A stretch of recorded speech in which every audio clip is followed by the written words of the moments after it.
imaginons un instant la scène. Il est 2h17 du matin. La pire heure pour une crise. Exactement. Fait que dans une salle souterraine ultra sécurisée à Washington, les écrans de contrôle virent brusquement au rouge écarlate. Aucune explication. Et à des milliers de kilomètres de là, sur un autre fuseau horaire, les sirènes d'alerte commencent à hurler dans la nuit au-dessus de Tel Aviv. Pendant qu'à Téhéran, les gens sortent dans la rue et scrutent le ciel dans un silence de mort. C'est ça. C'est l'image d'ouverture du document qu'on explore aujourd'hui. Une plongée au cœur d'une œuvre fascinante qui s'intitule « La nuit où le monde a retenu son souffle ». Et la mission de notre analyse d'aujourd'hui, c'est de décortiquer ça, parce que c'est un texte hybride, vraiment particulier. Ouais, c'est pas un essai géopolitique classique, c'est certain. Pas en tout. En fait, c'est fou parce que le document qu'on a entre les mains se lit presque comme les instructions pour une intelligence artificielle ou un scénario de podcast narratif super immersif. Le genre de documentaire Netflix très sombre, tu sais. L'auteur demande même des pauses lourdes, de la musique dramatique et des bruits de pluie. Et cette ambiance-là, ce côté très cinématographique, ça sert vraiment bien le propos. Ça installe immédiatement un nœud dans l'estomac. Oh, complètement. Dès la première page, on ressent cette paranoïa. Mais ce qui est intéressant, et c'est là qu'on va aller creuser, c'est que toute cette fiction dramatique s'appuie sur une base géopolitique qui, elle, est bien réelle, entre l'Iran, Israël et les États-Unis. Ben oui, parce que le texte ne prend pas le temps d'installer des gentils et des méchants. On est direct plongé dans la salle des machines de la prise de décision, sous un stress qui est juste extrême. Et le pire, c'est qu'on ne sait pas qui a tiré. L'auteur nous montre juste 3 gouvernements qui capotent en même temps. C'est l'illustration parfaite de ce que les stratèges militaires appellent le dilemme de sécurité.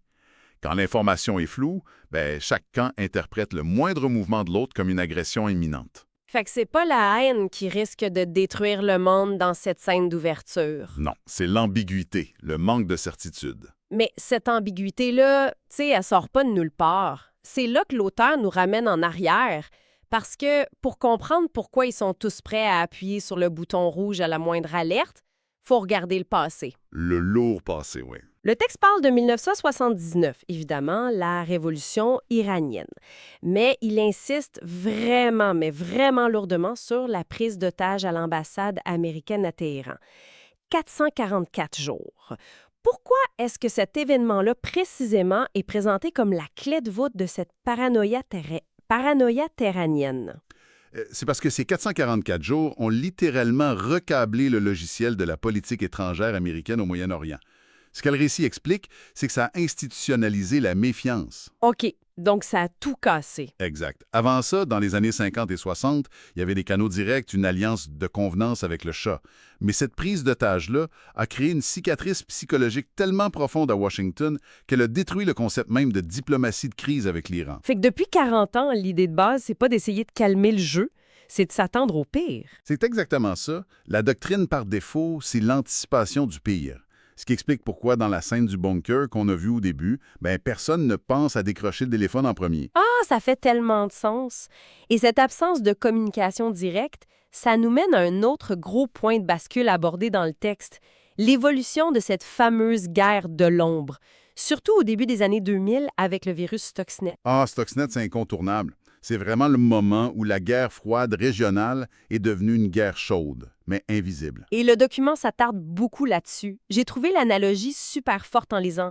Tu sais, on sait que Stuxnet a fait exploser des centrifugeuses en Iran, mais l'auteur s'en sert pour montrer un changement de paradigme complet.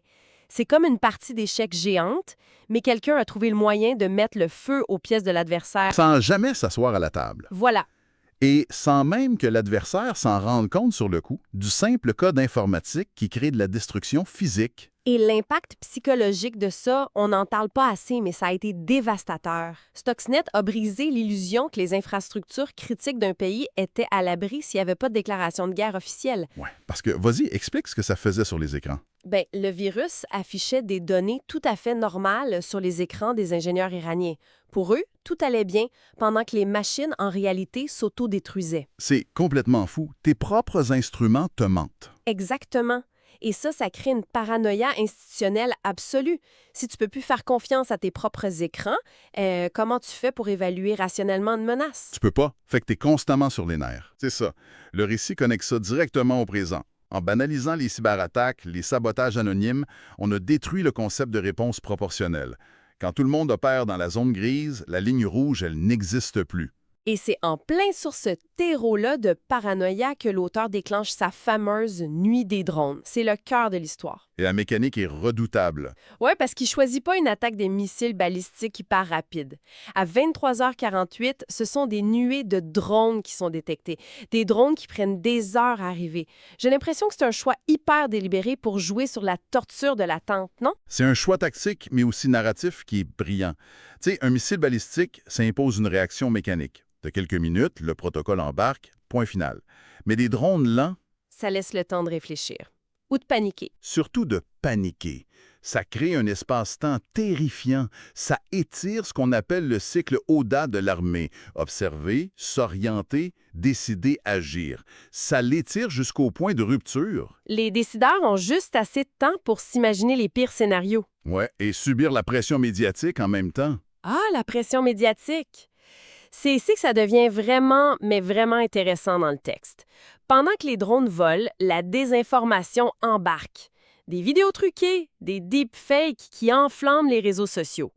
L'auteur illustre une anxiété tellement moderne. C'est le vrai multiplicateur de force de la guerre moderne. Parce que si une fausse vidéo montrant une explosion sort au moment précis où des drones sont en l'air, ben la vérité a littéralement pas le temps de s'installer avant que les gens exigent une riposte. Le brouillard de la guerre aujourd'hui, c'est plus le manque d'informations, c'est l'inondation d'informations contradictoires.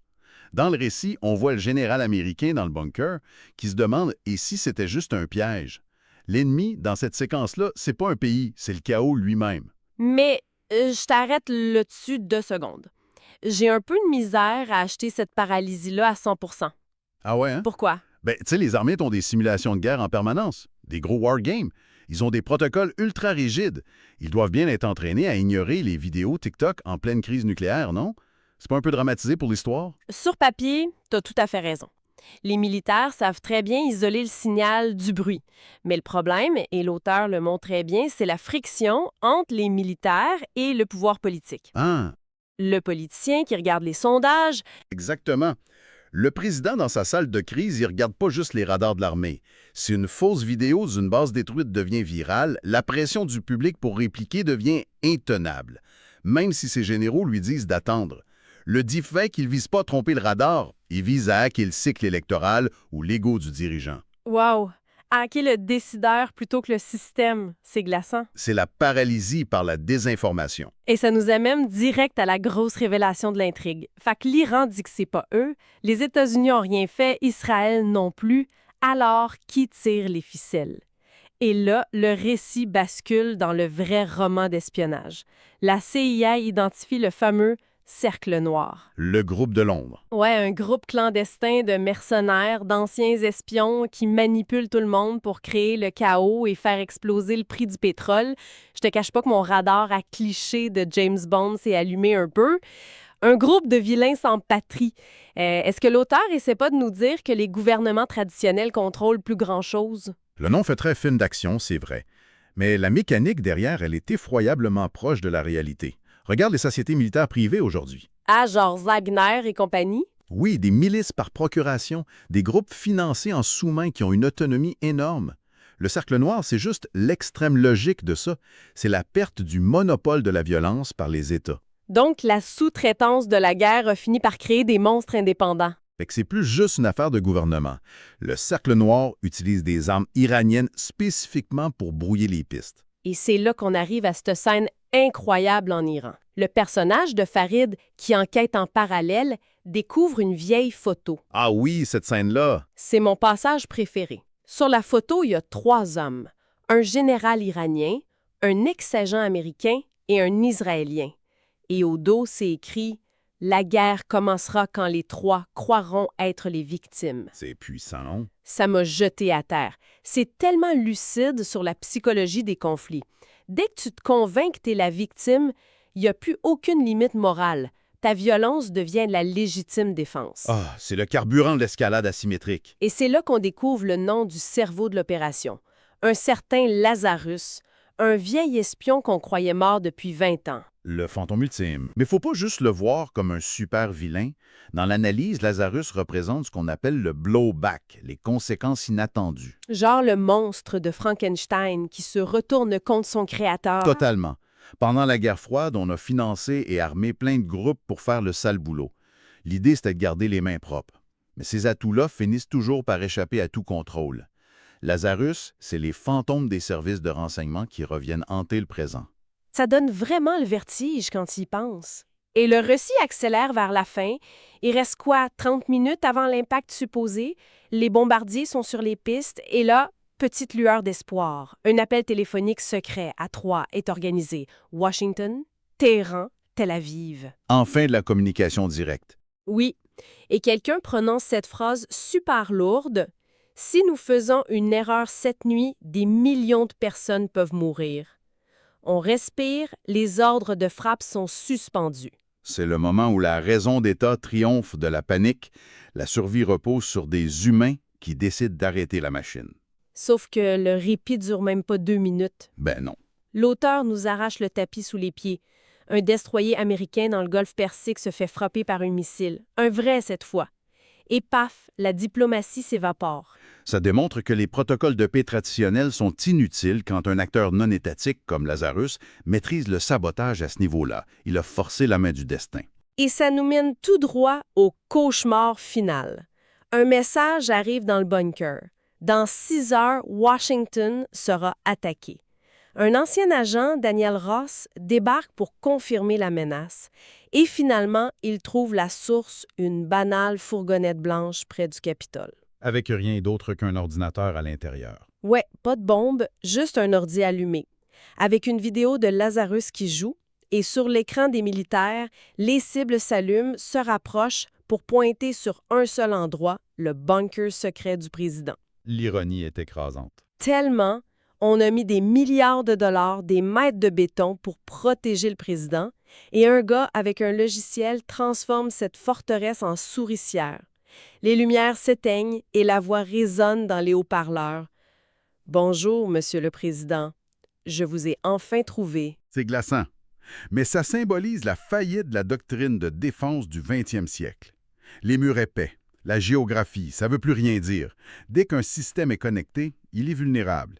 Le bunker, l'endroit le plus sûr au monde, devient le talon d'Achille parfait. Fait qu'au final, ce récit hyper immersif, ça pointe pas du doigt un pays en particulier. Non, l'histoire est très neutre là-dessus. Elle juge pas l'Iran ou les États-Unis. Elle juge la fragilité absolue de la paix face à la technologie, aux drones et aux individus isolés. C'est vraiment une autopsie de notre illusion de contrôle. Ça montre que notre système mondial, construit sur la méfiance, est fondamentalement instable. La paix tient à un fil invisible et n'importe qui, avec les bons outils, peut le couper. Fait que, qu'est-ce que tout ça veut dire pour ceux qui nous écoutent? L'auteur nous laisse là, dans le noir, enfermés dans le bunker. Mais dans notre réalité d'aujourd'hui, avec l'intelligence artificielle qui évolue à une vitesse folle, imaginez qu'une fausse attaque générée par IA inonde les réseaux sociaux au beau milieu de la nuit. Est-ce que nos dirigeants auraient vraiment le courage et surtout le temps de tenter ce fameux appel à 3 avant que l'irréparable ne se produise, ou est-ce que la machine déciderait à leur place? C'est de quoi y penser. On se laisse là-dessus. À la prochaine!